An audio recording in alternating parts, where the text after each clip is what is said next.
There are many rivers who succeed in reaching the ocean. But there are also many small rivers जिनकी प्यास अधूरी रह जाती है। वो रूखी सूखी सी कहीं पे आधे रास्ते में ठहर जाती है। पता नहीं कैसे उनमें पानी की कमी हो जाती है कि वो जीवन भर मिलन को तरसती हैं।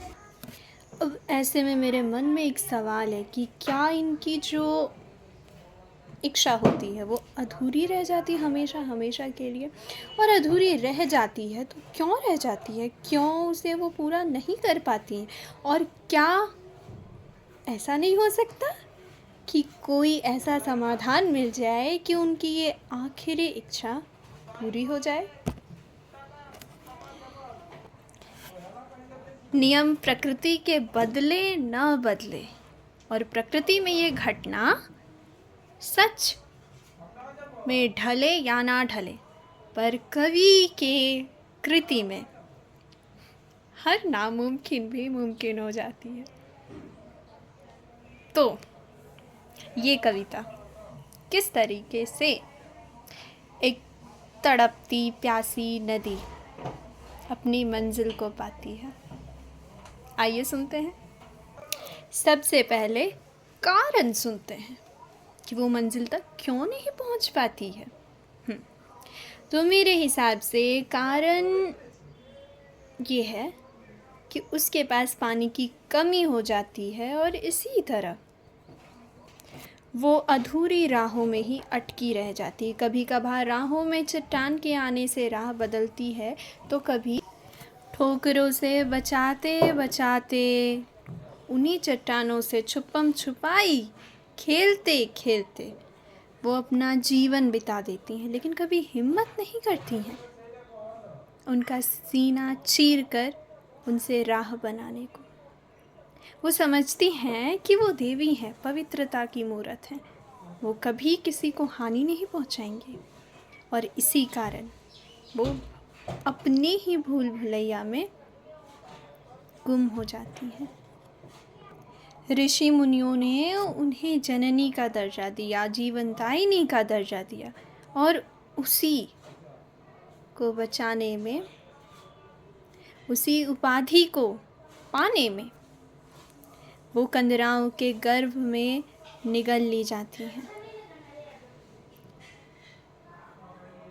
कभी अगर मिलन की चाह समुद्र से उनकी तीव्र हो जाए तो वो फिर अपने ही बसाए गांव शहर को बाढ़ ला निगल जाती हैं। सबकी पवित्रता ना, सबके पाप धोते धोते अपनी पवित्रता खोते खोते वो अपना लक्ष्य ही भूल जाती हैं। कभी अगर जो याद आए उन्हें कि आखिर उनकी अंतिम इच्छा क्या थी, वो क्यों बह रही थी, तो फिर से उनकी मिलन की इच्छा तीव्र हो जाती है, और वो पूछती हैं कि आखिर क्यों है उनमें इतने हिलोरे। तो कवि का कहना है कि अरे भाई, समुद्र के पास मिलने जाने की ज़रूरत क्या है अगर तुम्हारे पास बहाव नहीं है। यानी कि अगर नदी के पास पानी सूख गया है, वो आधी रास्ते तक ही पहुंच पाई है, या फिर रास्ता भटक गई है, तो क्या ज़रूरत है उसे समुद्र के पीछे भागने की। वो खुद समुद्र क्यों नहीं बन जाती, आखिर उसमें कमी क्या है। कवि पूछता है उसमें कमी है क्या।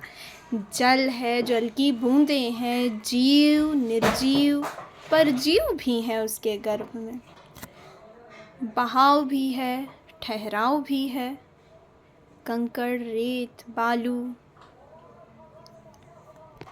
प्रेम करुणा का भाव है।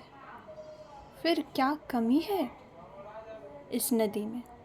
हाँ, ये समुद्र के पानी सा खारा नहीं है। देव मनुज पादप जानवर सब इसे पी सकते हैं, ये समुद्र के पानी की तरह त्याज्य बेचारा नहीं है।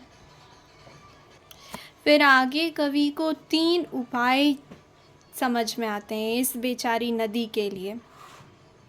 पहला, देखो भाई, वो इसीलिए नहीं पहुंच पा रही है क्योंकि उसमें पानी की कमी है, तो वो पहला ये सुझाव रखता है कि वो अश्रु बहाए, इतनी तीव्र मिलने की चाह बढ़ाए कि रोते रोते रोते रोते रोते रोते कल कल फिर से वो नित नई हो बह जाए उस समुद्र की ओर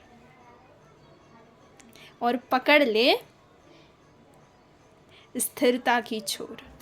दूसरा सुझाव, कवि कहता है, ए नदी तू मिठास छोड़ दे, अपनी ये पवित्रता तोड़ दे। और क्यों तू, भाई देखो, सिक्के के 2 पहलू होते हैं, ठीक है, एक हेड तो दूसरा टेल। तो अगर तुम केवल हेड लोगी तो you will never be complete, और इसीलिए तुम कभी पूरी नहीं हो पाओगी, ठीक है। तो तुम्हें ये करना चाहिए कि हेड लो टेल लो दोनों लो, then only you will become a complete coin. Okay, ये समझाता है उसे।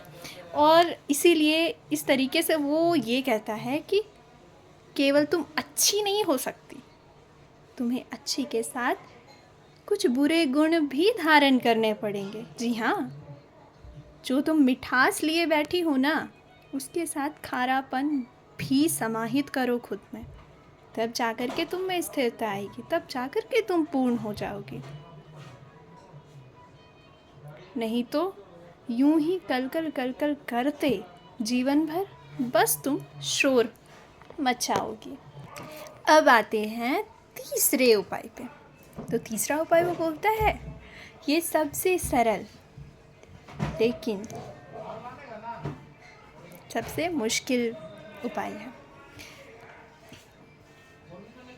किसी दैवीय मनुज को ढूंढो और तुम उसकी प्यास बुझा दो। ना ना ना, गली की प्यास नहीं, उसके जहन से स्वार्थ की लपट को बुझा दो।